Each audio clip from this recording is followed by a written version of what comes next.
Obviously, I have no limit when I get angry, and like obviously he said that I need help with that because people are generally saying to me, one of you are going to end up dead, like, and I fully believe that I'm quite capable of killing him if he hurts me again, and or I'm going to end up being in prison.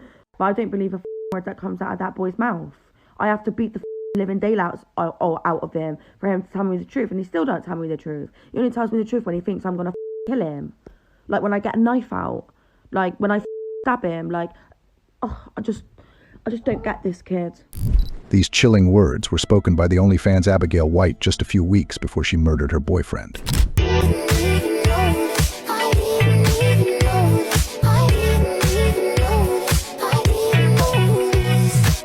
Despite numerous warning signs and some preventive measures, her violent behavior persisted. But who is Abigail White? What triggered her actions, and how did the story of this murderous mother of four end? This is how Abigail White murdered Bradley. Bradley, born in March 2000 in Bristol, grew up with a passion for football.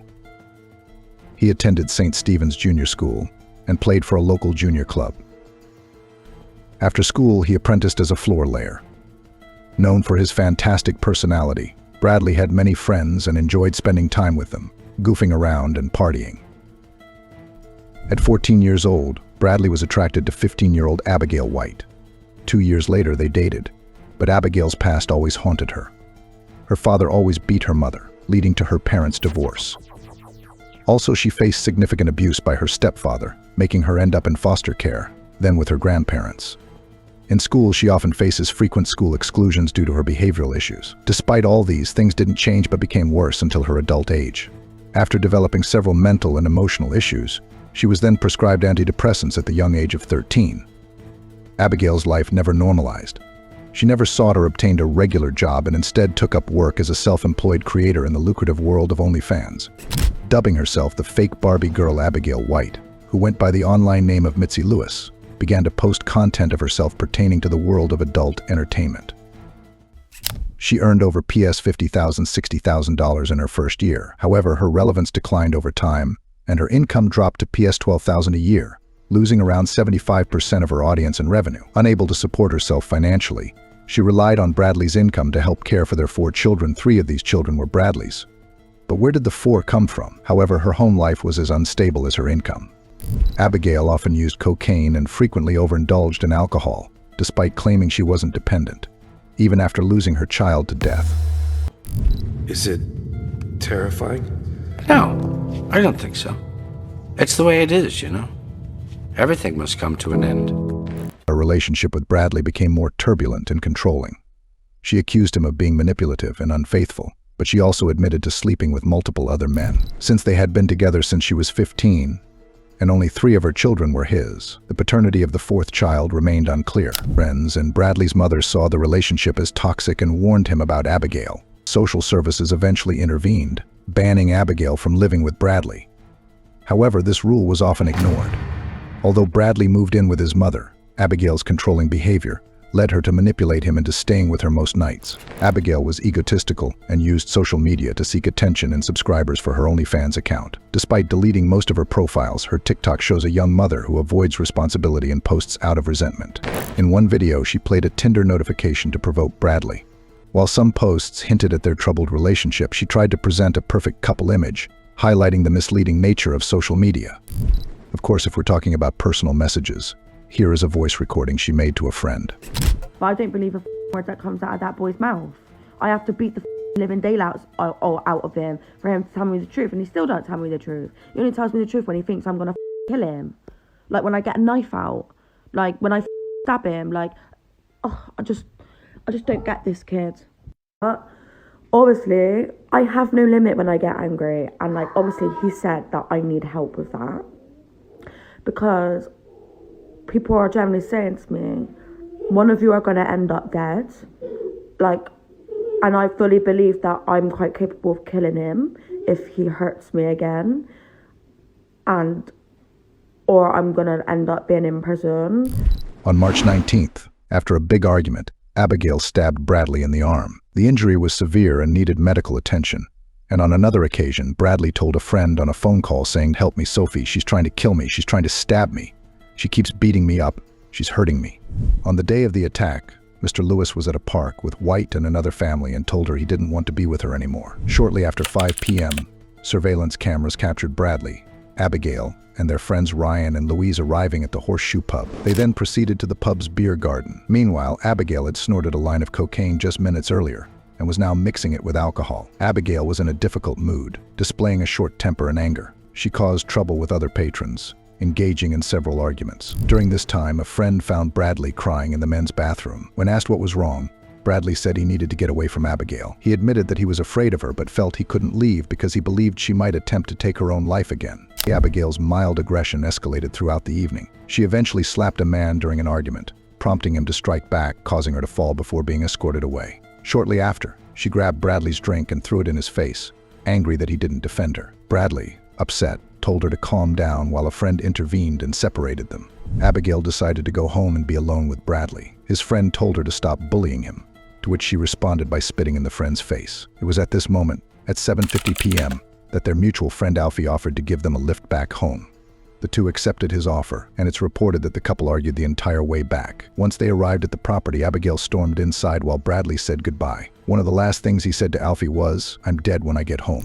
Alfie was concerned, and he decided to give Bradley his mobile phone number, just in case he needed him. Then by 8 p.m., when most families were calmly settling in for the evening, the atmosphere was very different for White Lewis family. At 8:10 p.m., Mrs. Kundi, a neighbor, responded to a distress scream coming from Abigail's home. Bradley was lying on his back in the kitchen. The scene was shocking and terrifying, with Bradley's blood covering the hallway and the living room and a blood-stained knife lying on the radiator. Panicking in shock, Mrs. Kundi dialed 999 immediately. When the paramedics arrived, they commenced medical treatment on Bradley. But the question is what really happened that caused Mr. Bradley to take his aortic.